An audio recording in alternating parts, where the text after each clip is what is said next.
എല്ലാവർക്കും സ്വാഗതം. ഈ റിവ്യൂ ഇഷ്ടപ്പെടുവാണെങ്കിൽ ഒന്ന് ലൈക്ക് ചെയ്തും സബ്സ്ക്രൈബ് ചെയ്തും സപ്പോർട്ട് ചെയ്യണേ. അപ്പോൾ അലീന ഒരുപാട് വിഷമത്തോടെ പറയുന്നുണ്ട്, കുഞ്ഞിലെ സ്കൂളിൽ പോകുന്ന സമയത്ത് സ്കൂളിലോട്ട് ചെല്ലുമ്പം മറ്റു കുട്ടികളിലെ അച്ഛനും അമ്മയും ഒക്കെ കുട്ടികളെ സ്കൂളിൽ കൊണ്ടുവിട്ടിട്ട് ഉമ്മയൊക്കെ കൊടുത്ത് താലോലിച്ച് കയറ്റി വിടുന്ന കാണുമ്പം ഒത്തിരി സങ്കടത്തോടും കൊതിയോടും കൂടി ഞാൻ നോക്കി നിന്നിട്ടുണ്ട്.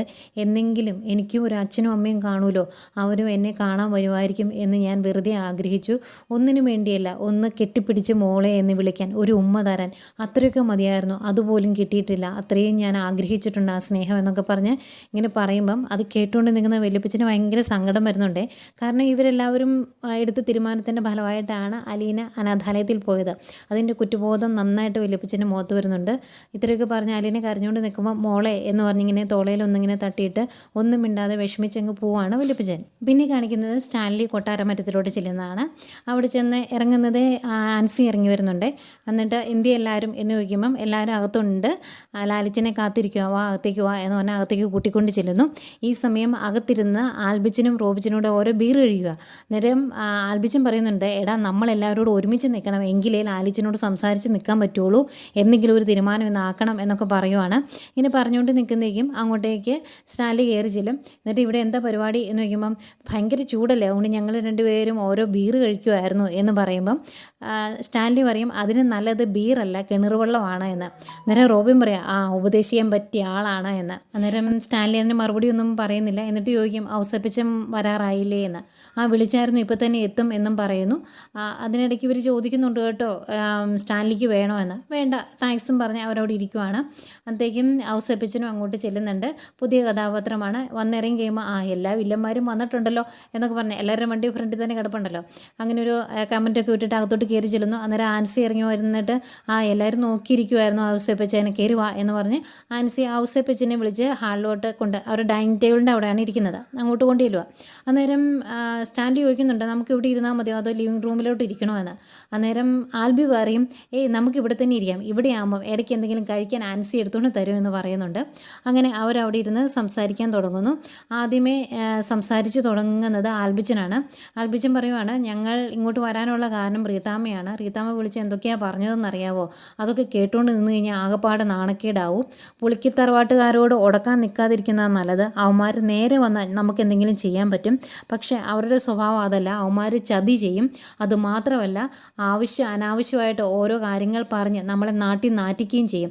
അതുകൊണ്ട് അവരോട് ഉടക്കാതെ നിൽക്കുന്നതാണ് നല്ലത് എന്ന് ആൽബിച്ചൻ പറയും. അന്നേരം റോബിച്ചൻ പറയുന്നുണ്ട്, അല്ലെങ്കിൽ തന്നെ റീതാമ്മ വിളിച്ച് പറഞ്ഞത് എന്താണെന്ന് ലാലിച്ചൻ അറിയാവോ, ലാലിച്ചന് ഒരു അവിഹിത ബന്ധമുണ്ട്, അതുകൊണ്ടാണ് മക്കളെയും പിള്ളേരെയും എല്ലാം കൂടി അഞ്ജലി കൊണ്ട് നിർത്തിയേക്കുന്നത്.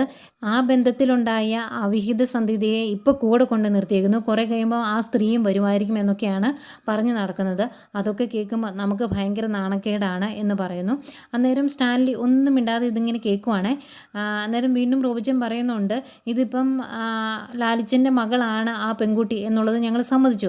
ആ പെൺകുട്ടി ഇത്രയും കാലം അനാഥാലയത്തിലായിരുന്നു, ഒരുപാട് കഷ്ടപ്പെട്ടും ബുദ്ധിമുട്ടിയൊക്കെയാണ് വളർന്നത്, അതെല്ലാം സമ്മതിച്ചു. അതിനെ സംരക്ഷിക്കണം, അതിനും ഞങ്ങൾ എതിരൊന്നും നിൽക്കുന്നില്ല. പക്ഷേ ആ പെൺകുട്ടിയെ ആ കുളത്തുപുഴയിൽ തന്നെ നിർത്തണമെന്നില്ലല്ലോ, വേറെ എവിടേക്കെങ്കിലും മാറ്റിക്കഴിഞ്ഞാൽ പ്രശ്നം തീരും.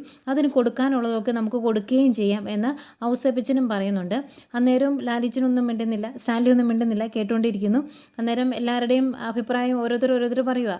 അതുപോലെ റോബിച്ചൻ പറയുന്നുണ്ട്, ആ പെൺകുട്ടിക്കും ഇതുപോലുള്ള അപവാദങ്ങൾ കേൾക്കുന്നത് അത്ര നല്ല കാര്യമൊന്നും അല്ലല്ലോ, ഇത്തരം കാലം അനാഥാലയത്തിലല്ലായിരുന്നോ ആ കുട്ടി, അതുകൊണ്ട് തന്നെ ഇലയ്ക്കും മുള്ളിനും കേടില്ലാതെ പ്രശ്നങ്ങൾ പരിഹരിക്കുന്നതാണ് നല്ലത്. ആ പെൺകുട്ടിക്കോ അതുപോലെ ലാലിച്ചനോ കുടുംബത്തിനോ ഒന്നും നാണക്കേട് വരാത്ത രീതിയിൽ കാര്യങ്ങൾ പരിഹരിക്കാൻ സാധിച്ചാൽ അതാണ് നല്ലത് എന്ന് ആൽബിയും പറയുന്നുണ്ട്. അങ്ങനെ എല്ലാവരുടെയും അത്യാവശ്യ അഭിപ്രായങ്ങളൊക്കെ വന്നു കഴിഞ്ഞ് അന്നേരം സ്റ്റാൻലി ചോദിക്കുന്നുണ്ട്, എല്ലാവർക്കും പറയാനുള്ളതൊക്കെ പറഞ്ഞല്ലോ, ഇനി എന്തെങ്കിലും പറയാനുണ്ടോ എന്ന് ചോദിക്കുന്നു. അന്നേരം അവരൊന്നും മിണ്ടുന്നില്ല. അന്നേരം സ്റ്റാൻലി പറയുവാണ്, ഇനി എനിക്ക് പറയാനുള്ളത് ഞാൻ അങ്ങോട്ട് പറയാം. എൻ്റെ കൂടെ എൻ്റെ മകൾ ഇനിയും മുന്നോട്ട് ജീവിക്കും, അതിന് ആരും തടസ്സം നിൽക്കേണ്ട കാര്യമില്ല. ഇനി നിങ്ങളോട് ആരെങ്കിലും വന്ന് ചോദിച്ചിട്ടുണ്ടെങ്കിൽ നിങ്ങൾ അതിനുള്ള മറുപടി കൊടുക്കുക. നിങ്ങൾക്ക് അതിനുള്ള മറുപടി കൊടുക്കാൻ സാധിക്കുന്നില്ല എങ്കിൽ അവരെ എൻ്റെ അടുത്തോട്ട് മുന്നോട്ട് വിട്ടാൽ മതി, അതിനുള്ള പരിഹാരം ഞാൻ നോക്കിക്കോളാം. പിന്നെ പുളിക്കൽ തറവാട്ടുകാരെ പേടിച്ച് ജീവിക്കേണ്ട അവസ്ഥയൊന്നും എനിക്കില്ല. അവരോടൊക്കെ എന്താണ് പറയേണ്ടതെന്നും എന്താണ് ചെയ്യേണ്ടതെന്നും എനിക്ക് നന്നായിട്ടറിയാം. അതുകൊണ്ട് എൻ്റെ കൂടെ തന്നെ കാണും എൻ്റെ മകൾ എന്നിങ്ങനെ പറയുന്നു. എന്നിട്ട് ആ മകളുണ്ടാകാനുള്ള സാഹചര്യം പറയുന്നുണ്ട് കേട്ടോ സ്റ്റാൻലി പറയുന്നുണ്ട്. 10-24 വർഷങ്ങൾക്ക് മുമ്പ് എനിക്കൊരു പെൺകുട്ടിയെ ഇഷ്ടമായിരുന്നു. പാലക്കാരിയായിരുന്നു ആ പെൺകുട്ടി. അവളുടെ കൂടെ ഞാൻ കുറേ കാലം ജീവിച്ചു. അതിനുശേഷം ഞങ്ങൾക്ക് ഒന്നിക്കാൻ സാധിച്ചില്ല. അതിന് ദുർവിധിയെന്നോ വിധിയെന്നോ എങ്ങനെ വേണമെങ്കിലും വിളിക്കാം. പിന്നീട് ഇത്ര കാലങ്ങൾക്ക് ശേഷമാണ് ആ ബന്ധത്തിൽ എനിക്കൊരു കുഞ്ഞുണ്ടായി എന്നും അത് അനാഥാലയത്തിലായിരുന്നു എന്നും അറിയുന്നത്. അതറിഞ്ഞപ്പം ഞാൻ അവളെ ഏറ്റെടുത്തു, സംരക്ഷിക്കാൻ തീരുമാനിച്ചു. അതിൻ്റെ അകത്ത് ഇനി ആർക്കെങ്കിലും ബുദ്ധിമുട്ടുണ്ട് എങ്കിൽ അത് എന്നെ ബാധിക്കുന്ന കാര്യമല്ല. എനിക്ക് നിങ്ങളെയോ നാട്ടുകാരെയോ പുളിക്കൽ തറവാട്ടുകാരെയോ സൂചിപ്പിക്കേണ്ട കാര്യമില്ല. അതുകൊണ്ട് തന്നെ എൻ്റെ തീരുമാനം ഇതാണ്. ഇതിനപ്പുറം എന്തെങ്കിലും പറയാനുണ്ടെങ്കിൽ നിങ്ങൾക്ക് പറയാമെന്ന് പറയുന്നു. അവരാരും ഒന്നും മിണ്ടുന്നില്ല. എന്നാൽ ശരി എന്ന് സ്റ്റാൻലിയും പറയുന്നുണ്ട്. പിന്നെ ഇതിനിടയ്ക്ക് ബബിതയെ കാണിക്കുന്നുണ്ട്.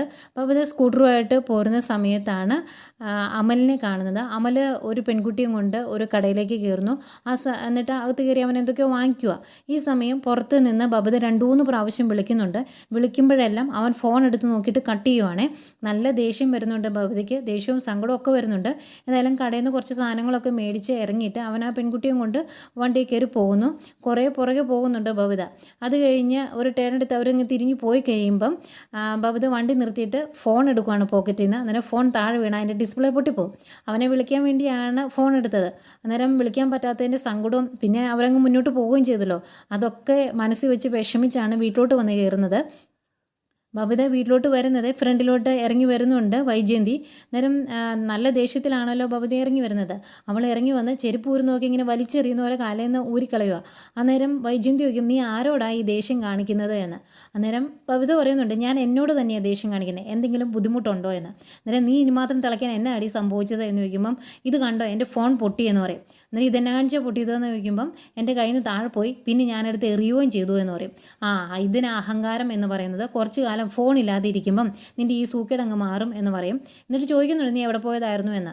അന്നേരം ബബിത പറയും, ഞാൻ ഇവിടുന്ന് പോകുന്നതിന് മുമ്പ് എൻ്റെ ഫ്രണ്ടിനെ കാണാൻ പോകാമെന്ന് പറഞ്ഞിട്ടല്ലേ പോയത്, പിന്നെ ഇതിനെ ചോദിക്കുന്നത് എന്നൊക്കെ ചോദിച്ചിട്ട് തുള്ളിച്ചാടി അകത്തേക്ക് പോകുന്നു. ഇവിടെ അകത്തേക്ക് പോകുമ്പോൾ മുകളിൽ നിന്ന് രോഹിത് ഇറങ്ങി വരുന്നുണ്ടായിരുന്നു. ബബിതയെ കാണുമ്പോൾ രോഹിത് ചോദിക്കുന്നു, നീ ടൗണിൽ പോയതായിരുന്നു എന്ന്. അന്നേരം അതെ എന്ന് പറഞ്ഞിരിക്കുന്ന മുഖത്തേക്ക് നോക്കുമ്പം എന്താ നിന്നും മുഖം വല്ലാതിരിക്കുന്നത്, എന്തെങ്കിലും പ്രശ്നമുണ്ടോ എന്ന് ചോദിക്കുമ്പോൾ ഒരു പ്രശ്നമില്ല, എനിക്ക് ആ ഫോണൊന്ന് തരാവോ, ഒരാളെ വിളിക്കാനാണ് എന്ന് പറയും.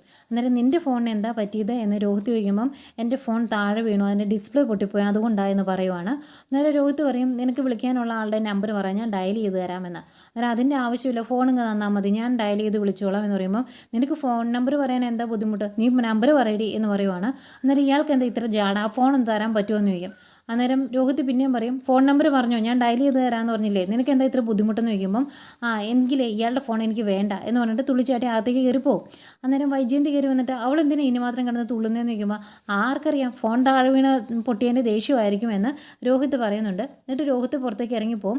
അപ്പോഴത്തേക്കും ബബിത റൂമിൽ ചെന്നിട്ട് എല്ലാം തട്ടി താഴെ ഇടുന്ന സൗണ്ട് കേൾക്കുന്നുണ്ട് വൈജയന്തിയെ. എന്നിട്ട് കുറച്ച് കഴിയുമ്പോൾ വൈജയന്തി റൂമിലോട്ട് ചെല്ലുമ്പം റൂം കൊള്ളവാക്കിയിട്ട് ചെറിയ കസേരകളും അതുപോലെ പേന സ്റ്റാൻഡും എല്ലാം അടിച്ച് താഴെയിട്ടിട്ടുണ്ട്.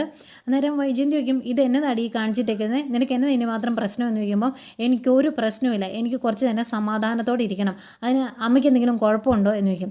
അന്നേരം ദേഷ്യം വന്നിട്ട് വൈജയന്തി പറയുവാണ്, ഇതിനാണ് അഹങ്കാരം എന്ന് പറയുന്നത്. അതെങ്ങനെയാണ്, ഈ വീട്ടിലുള്ള ഒരെണ്ണത്തിനെയും പേടിയില്ലല്ലോ, അങ്ങനെ ആക്കി തീർത്തു അവൾ, എന്നിട്ട് അവളങ്ങ് പൊടിയും തട്ടി പോകുകയും ചെയ്തു എന്നൊക്കെ ഇങ്ങനെ പറയുവാണ് വൈജയന്തി. അന്നേരം ദേഷ്യത്തോടെ ബബിത പറയുവാണ്, അതെങ്ങനെയാണ്, ഉഗാണ്ടേ ഭൂകമ്പം ഉണ്ടായാലും അതെങ്ങനെയെങ്കിലും വളച്ച് തിരിച്ച് അലീന ചേച്ചിയുടെ തലയിൽ കൊണ്ടിടും അമ്മ, അത് ഞങ്ങൾക്ക് എല്ലാവർക്കും അറിയാവുന്നതാണ് എന്ന് പറയുമ്പം, എടി ഭൂകമ്പമായിരുന്നെങ്കിൽ സഹിക്കായിരുന്നു, വീട് തകർന്ന് താഴെ വീഴും എന്നല്ലേ ഉണ്ടായിരുന്നുള്ളൂ, പക്ഷേ ഈ കുടുംബം തകർത്തില്ലേ അവൾ, പിന്നെ ഞാൻ എന്താ പറയണ്ടേ എന്നൊക്കെ ചോദിക്കുമ്പോഴത്തേക്കും ദേഷ്യപ്പെട്ട് ബബിത പറയുവാണ്, എനിക്ക് കുറച്ച് നേരം സമാധാനത്തോടെ ഇരിക്കണം, അമ്മയ്ക്കൊന്ന് പുറത്തേക്ക് ഇറങ്ങി പോകാവോ, അതിന് ഞാൻ എന്തെങ്കിലും തരണോ എന്നൊക്കെ ഇങ്ങനെ ദേഷ്യപ്പെട്ട് ചോദിക്കുമ്പോൾ ഇനി പറഞ്ഞുകൊണ്ട് നിന്നിട്ട് കാര്യമില്ല എന്ന് മനസ്സിലാകുന്ന വൈജയന്തി പുറത്തേക്ക് ഇറങ്ങി പോരുന്നു.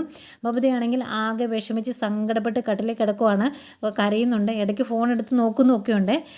അവൻ വേറൊരു പെൺകുട്ടിയെ സ്നേഹിക്കുന്നത് ബബിതയ്ക്ക് അങ്ങ് സഹിക്കാൻ പറ്റുന്നില്ല. അതിൽ നിന്നെങ്കിലും പറഞ്ഞെങ്കിലും മനസ്സിലാകണ്ടേ ലോക ഫ്രോഡാണ് എന്ന്. ഏതായാലും വിഷമിച്ച് കിടക്കുന്ന ബബിതയെ കാണിക്കുന്നുണ്ട്. പിന്നെ കാണിക്കുന്നത് വൈകിട്ട് വീട്ടിലോട്ട് വരുന്ന ബാലേന്ദ്രനെയാണ്. ബാലേന്ദ്രനും ഇന്ന് നന്നായിട്ട് മദ്യപിച്ചിട്ടുണ്ട്. അടിച്ച് പൂസായി കാല് നിലത്തെ ഉറക്കാത്തൊരു അവസ്ഥയില്ലേ, ആ അവസ്ഥയിലാണ്. വണ്ടിയിൽ വന്ന് നിർത്തുന്നു. എന്നിട്ട് വണ്ടിയോട് പറയുവാണ്, നീ ഇന്ന് ഇവിടെ കിടന്നാൽ മതിയെന്ന്. കാർ പോർച്ച് കയറ്റിയിട്ടിട്ടില്ല കേട്ടോ. എന്നിട്ട് വണ്ടിയിലിരുന്ന് തന്നെ വീടൊക്കെ ഒന്ന് നോക്കും. എന്നിട്ട് ബാലേന്ദ്രൻ്റെ വീട് നല്ല വീടാണ് എന്നൊക്കെ ഇങ്ങനെ പറഞ്ഞിട്ട് ഇറങ്ങുവാണ്. എന്നിട്ട് വണ്ടിയുടെ ഇറങ്ങി വന്ന ഡോറ് ക്ലോസ് ചെയ്യുന്നില്ല. ഇറങ്ങി നിന്നിട്ട് വണ്ടി ലോക്ക് ചെയ്യുക. നേരം ലോക്ക് ആവില്ലല്ലോ, ഡോറ് തുറന്ന് കിടക്കുന്നുണ്ട്.